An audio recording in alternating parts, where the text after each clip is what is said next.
Halo semuanya, apa kabar? Jumpa lagi dengan saya Andre Maure. Dan pada kesempatan kali ini saya ingin berbagi sedikit cerita tentang pengalaman saya sebagai guru atau pengajar bahasa Indonesia bagi penutur asing atau lebih dikenal dengan istilah BIPA. Di video kali ini saya akan berbagi 3 hal penting. Yang pertama adalah tentang awal mula saya menjadi pengajar BIPA, dan yang kedua saya akan berbagi cerita dan pengalaman saya mengajar BIPA atau Bahasa Indonesia bagi penutur asing, baik secara tatap muka, face to face, ataupun secara virtual atau secara online. Dan yang ketiga yang tidak kalah penting, saya ingin berbagi cerita dan informasi tentang manfaat apa saja yang saya dapatkan sebagai pengajar atau guru BIPA. Saya akan mulai dari bagian yang pertama, yaitu tentang awal mula saya menjadi pengajar bahasa Indonesia bagi penutur asing. Awalnya itu adalah ketika saya mengikuti sebuah pelatihan yang diadakan oleh Kementerian Pendidikan dan Kebudayaan di Hotel Aston di Denpasar pada pertengahan 2013. Di sana saya bertemu dengan para pengajar atau pegiat bahasa Indonesia bagi penutur asing yang sangat luar biasa, sangat menginspirasi dan berpengalaman.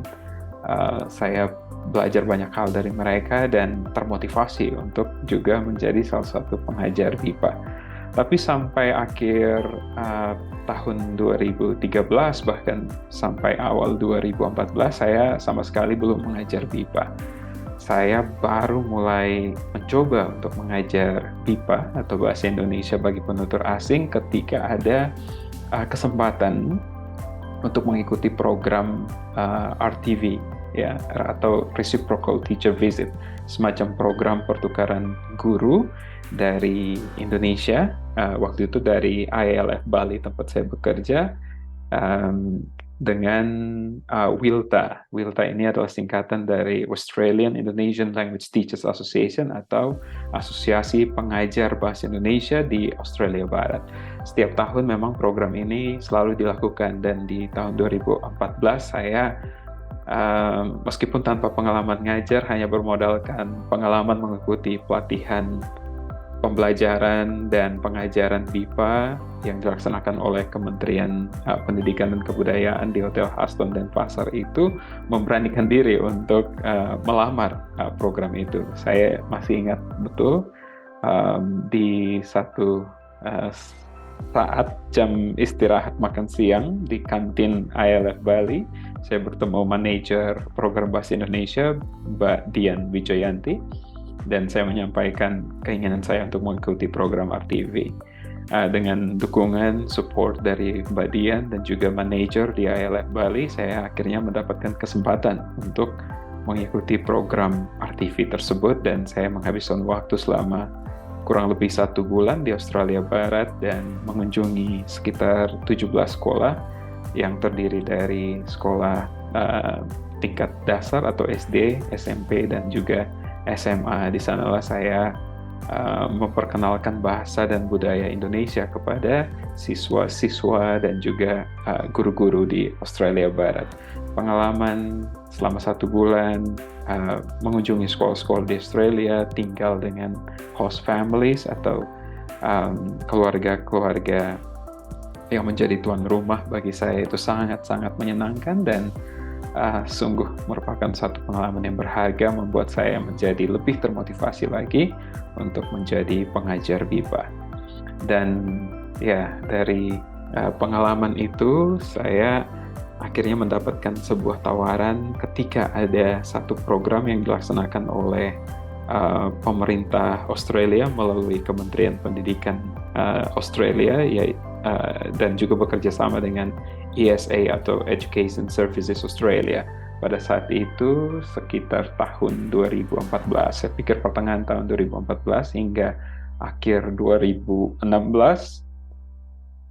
ESA dan Kementerian Pendidikan di Australia membuat satu program yang disebut dengan nama LLS atau Language Learning Space. di program ini siswa-siswa di Australia bisa mendapatkan kesempatan untuk belajar bahasa asing, tidak hanya bahasa Indonesia tapi juga bahasa Mandarin dan juga bahasa Jepang. Dan untuk bahasa Indonesia sendiri, mereka bekerja sama dengan ILF Bali dan saya adalah salah satu dari 4 tutor yang bertugas untuk membantu dan memfasilitasi pembelajaran dan pengajaran bahasa Indonesia bagi siswa-siswa dari berbagai wilayah di Australia, baik di Australia Barat, di Australia Selatan, di Victoria, di New South Wales, Queensland, bahkan juga di Northern Territory, Darwin, dan Canberra. Tidak ada dari Tasmania sayangnya, tapi hampir dari semua state yang saya sebutkan tadi ada sekolah-sekolah yang mengikuti program LLS tersebut. Dan selain mengajar bahasa Indonesia secara online, saya juga mengajar bahasa Indonesia secara tatap muka. Bahkan ketika saya melanjutkan studi S2 saya dengan beasiswa LPDP di Bristol, Inggris, saya masih tetap di sela-sela rutinitas kesibukan saya dengan kegiatan kuliah dan juga kegiatan organisasi Perhimpunan Pelajar Indonesia atau PPI. Saya masih tetap aktif mengajar bahasa Indonesia secara online. Dan bahkan di akhir masa studi saya, ketika saya menunggu waktu wisuda, saya juga berkesempatan untuk mengajar bahasa Indonesia secara langsung di Inggris yang didanai langsung oleh Kedutaan Besar Republik Indonesia melalui Adikbud atau Atase Pendidikan dan Kebudayaan di London, Inggris. Dan sejak kembali ke Indonesia, ya semua sekolah tutup ya karena pandemi ya. Jadi saya tidak bisa bekerja lagi di ILF Bali atau juga kembali mengajar di institusi atau lembaga pendidikan di Denpasar, Bali.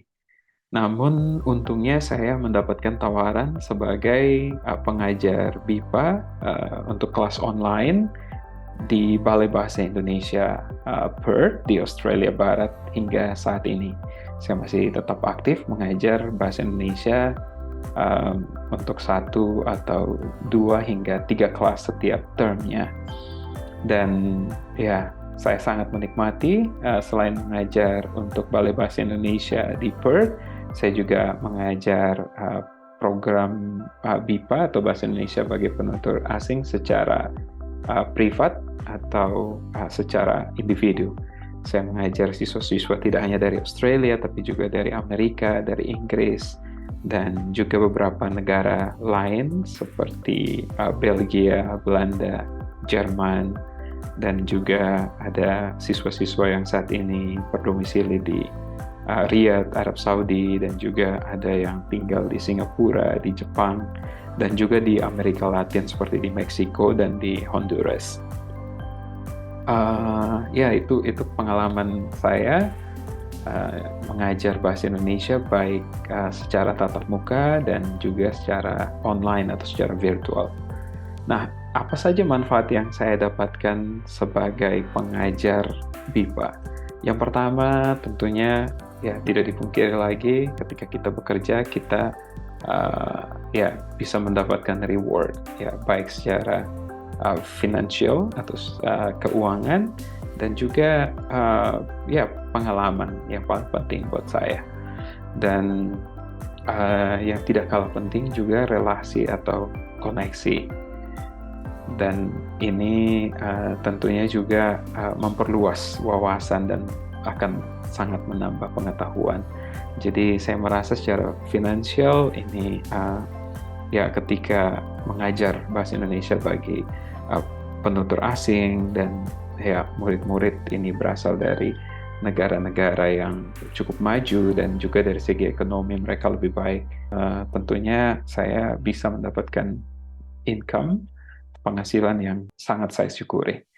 Dan berbicara tentang relasi atau koneksi, karena saya bertemu dengan siswa dari berbagai negara, saya mendapatkan kesempatan untuk belajar banyak hal, dan juga latar belakang siswa saya yang berprofesi sebagai dosen, kemudian juga sebagai engineer, sebagai dokter, perawat, kemudian juga sebagai pengacara, sebagai diplomat, dan mahasiswa, kemudian juga siswa-siswa sekolah. Ini tentunya mengharuskan saya untuk mempelajari banyak hal. Jadi ketika mengajar, saya harus membuat materi pelajaran sesuai dengan kebutuhan masing-masing siswa saya, dan dalam masa persiapan itu saya tentunya harus mempelajari banyak hal yang bisa saya bagikan, bisa saya sampaikan, dan juga bisa saya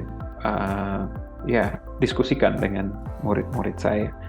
Dan selain itu saya juga mempelajari banyak hal, mendapatkan informasi dan pengetahuan dari masing-masing siswa. Saya bisa belajar tentang Amerika, saya bisa belajar tentang Inggris, tentang negara-negara di Eropa, di Asia, tempat murid-murid saya berasal ketika di sesi online kami bertemu dan berdiskusi. Nah, ini pengalaman yang sangat luar biasa, dan tentu saya sangat bersyukur untuk kesempatan ini. Nah, buat teman-teman yang kepingin untuk menjadi pengajar BIPA, cobalah ya cari tahu peluangnya, bagaimana caranya, sehingga teman-teman juga bisa, ya kalau sudah punya kemampuan untuk berkomunikasi dalam bahasa Inggris, ini modal yang sangat kuat, sehingga teman-teman juga yang mungkin tertarik untuk berbagi informasi tentang bahasa dan budaya Indonesia bisa menekuni karir seperti yang saya tekuni saat ini. Demikian informasi dan pengetahuan yang bisa saya bagikan lewat video kali ini. Semoga bermanfaat, dan sampai jumpa di video berikutnya.